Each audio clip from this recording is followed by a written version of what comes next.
I've read far more fantasy fiction than science fiction, but sci-fi has its place.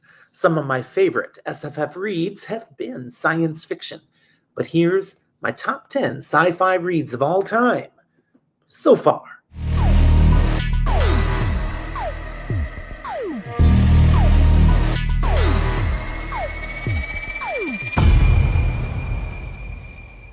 Welcome to Fantasy for the Ages, the show where a father and son talk about fantasy, science fiction, and other nerdy things we enjoy.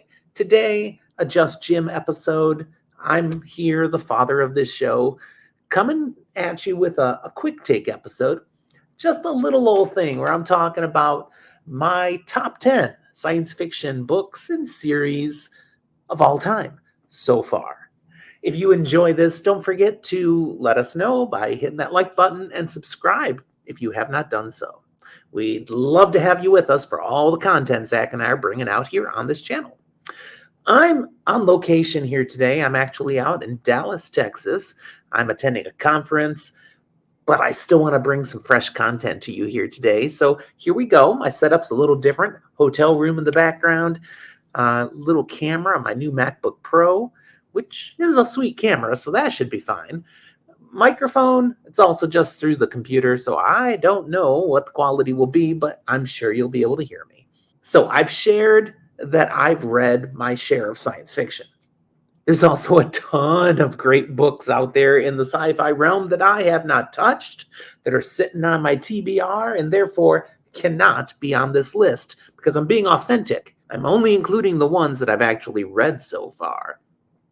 So you're not going to find Hyperion, Red Mars, or many other excellent series from what everyone tells me, things I look forward to reading.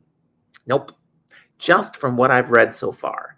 But again, some great books. So let's bring it to you, my top 10. Starting at the bottom, number 10, one of my more recent reads, the Silo Trilogy by Hugh Howey. 3 books. First one came out in 2012. The series was done by 2013. They're not very long. They punch pretty quick. There's a great adaptation coming out on Apple TV Plus. First season's out. Very nicely done. Look forward to more to come. But that's a great ride, the Silo Trilogy. Check it out. Number 9, Flowers for Algernon by Daniel Keyes. You got to go way back to 1966 for this one. Originally written as a short story, expanded to a full novel. There has been at least one movie done on it. A very touching science fiction tale full of, I don't know, it just says things about the human condition in some really deep and poignant ways. It's one of those books that just about makes you cry. So, Flowers for Algernon, number 9. For number 8, one of the most recent ones, for like second to last of the ones that I've read that's on this list, and that's the 3 Body Problem trilogy by Sijin Liu. Again, we have an adaptation of this coming to Netflix this month, March 2024. Literally days away now, and I'm so excited for it because this was a great ride. This is not typical science fiction. It's very different from a lot of things other sci-fi fans have read, especially book 1. So many people can't quite make it through it, find it's not their style, but I absolutely loved it. And a big recommend on this one. You can find other content on the 3 Body Problem here on our channel. Number 7, Foundation series by Isaac Asimov. This started in 1951. And the latest book came out all the way at 1993. So huge span of time that Asimov was putting these out. There's quite a few books in the series. I've read all but the last one. As I was researching this, I'm like, wait a second. I don't think I've read the last one. So I guess I have some more Asimov to go back and do. Maybe I'll find out I did read it, but I don't think so. But what I have read of Foundation is terrific. Again, Apple TV Plus has an adaptation of this. I've only watched the first season, but there are 2 seasons out there, so I got to get busy. Number 6, World War Z, an oral history of the zombie war by Max Brooks. His standalone novel that came out in 2006. I love that I can go ahead without any guilt or feeling like I'm, just giving in to my guilty pleasures that I can list this zombie apocalyptic novel in a genuine sci-fi top 10. This is great science fiction. It's rooted in science. It also has a lot to do with politics, with society, with just mankind being mankind. I love the read. The movie is so much not like the book. It's like it really shouldn't have the same name, but you should definitely read the book. World War Z. Number 5, another standalone novel for me, The Martian by Andy Weir. This came out in 2015. I read it when I saw a movie was coming out because I like to read the source material first. The book was fantastic. Now, the movie's pretty darn good too and doesn't stray too far from the book. It's probably why the movie's fantastic. But The Martian, Andy Weir has a skill. He can write real hard science fiction and make it interesting. Your brain doesn't start to fuzz over or your eyes glass over. It's cool with science. Yeah. Number 4, The Dragon Riders of Pern by Anne McCaffrey. This series started in 1968. The final book that's out so far was published in 2018, and that was published by her daughter. A lot of people are like, what? Science fiction? Yeah, The Dragon Riders of Pern is totally a science fiction series. It is not fantasy. It has a fantasy-like feel when you're in the midst of the story, but not like old Western European fantasy necessarily. I mean, there's still clear elements of sci-fi throughout the series. It's a great one, and it's such a good narrative. I enjoy the story over a long span of time. The core narrative takes place in a smaller band of time, but you get a lot of flashback and pieces of the history in some of the books. That's just terrific. It's a very rich story. And Anne McCaffrey wrote other science fiction that was more science-y fiction obvious. She has chops in sci-fi. So The Dragon Riders of Pern, a solid number 4 on my list. Number 3 is the science fiction I'm reading right now, and that's the Red Rising saga by Pierce Brown. I'm almost done with book 5, Dark Age. Then I have just one book left, book 6, Lightbringer.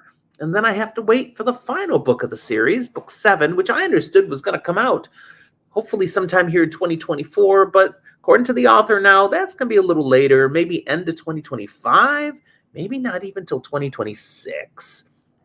Publishing a book is a process, apparently.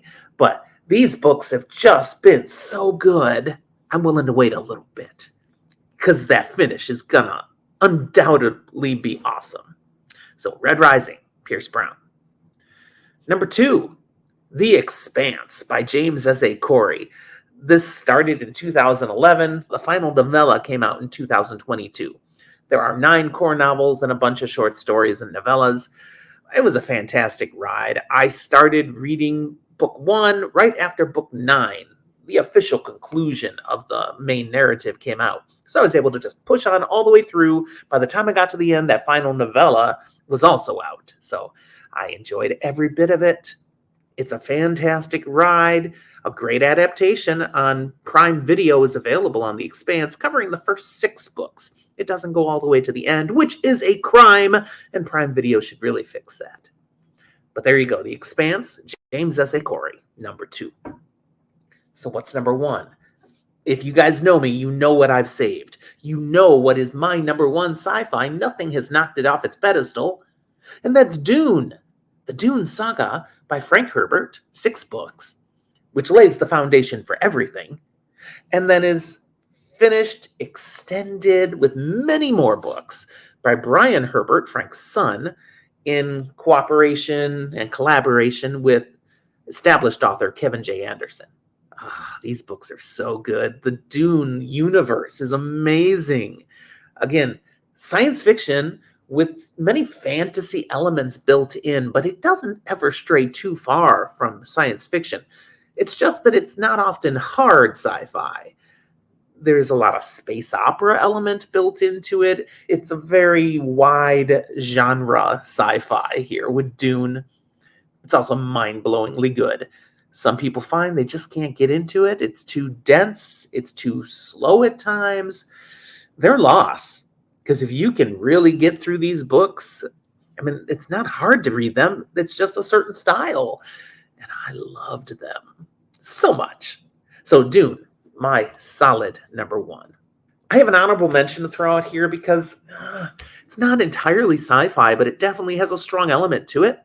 And that's The Stand by Stephen King, my favorite Stephen King novel. It is a blend of science fiction, horror, and fantasy. And it really starts off just straight out science fiction. The further you move into the book, the further it moves away from sci-fi.